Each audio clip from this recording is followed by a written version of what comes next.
បាទទៅបងថ្ងៃនេះយើងបាទទៅបើកបាទ TAC S7 បងប្អូនបាទសមួយនឹងខ្មៅ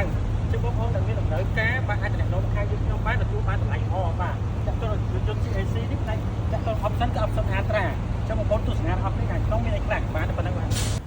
ណាបងប្អូននេះ TAC S7 បាទមួយគូខ្មៅហងសបងចឹងបងប្អូនមានតម្រូវការអាចបាទអ្នកនងខាងខ្ញុំបានបងប្អូនណាបាទទទួលបានតម្លៃល្អទើបបញ្ចូលថ្មីបាទស្អាតបងប្អូន TAC S7 នេះຂະຫນាត SUV ຂະຫນាតធំទូលាយបាទ option វិញ full option តែម្ដង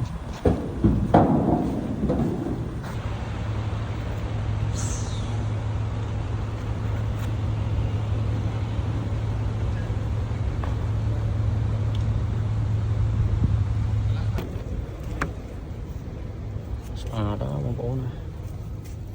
កប់មងបាទ GAC S7 បងប្អូន option បាទ Ultra បាទខាងក្រោយបងណាបាទខ្ចីញញស្បែកគ្រប់កន្លែងកៅអីម៉ាស្សាបាទផ្អែកបានក្តៅត្រជាក់បាទបើកដំបូលបាទណែបងប្អូនណែ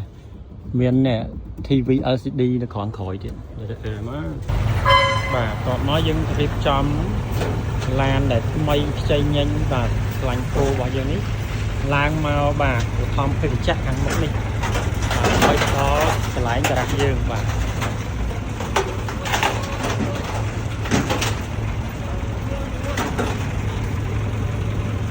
មកយើងឡើងបសមួយទៀតបាទ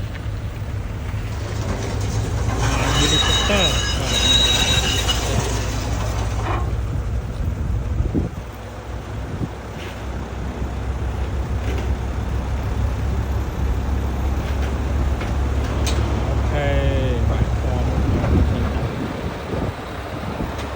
នេះនៅតារះ